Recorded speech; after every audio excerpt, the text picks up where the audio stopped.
मेहंदी का रंग तेज करना। इमली को पानी में भिगो दें। तकरीबन 20 मिनट बाद पानी छान लें। इस पानी में मेहंदी घोल लें।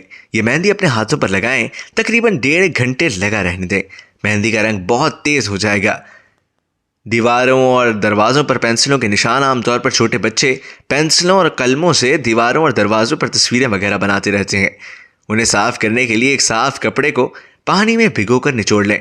उस कपड़े पर सुहागा यानी बोरेक्स छिड़क कर दीवारों और दरवाजों के धब्बों पर रगड़ें। धब्बे साफ हो जाएंगे। वॉश बेसिन की सफाई। वॉश बेसिन की पीलाहट दूर करने के लिए तौरपेन के तेल और नमक का मिक्सचर बनाकर वॉश बेसिन को साफ कर लें और तकरीबन आधे घंटे बाद वॉश बेसिन को गर्म पानी से धो लें। फ्रिज की सफाई।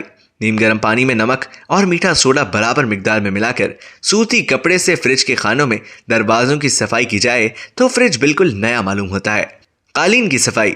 सूती कपड़े या रुई को तारपेन के तेल और गर्म पानी में भिगोकर कालीन को साफ कर लें।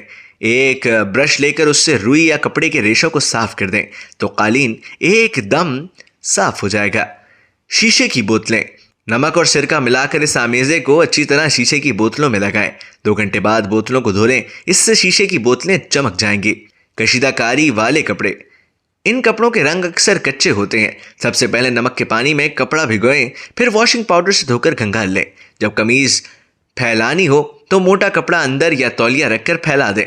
तार पर लटकानी हो तो बड़ा प्लास्टिक का लिफाफा सेफ्टी पिन से लगा दें ताकि दूसरी तरफ रंग ना आ सके। इसी तरह मेज पोश टी कूजी को भी धोएं।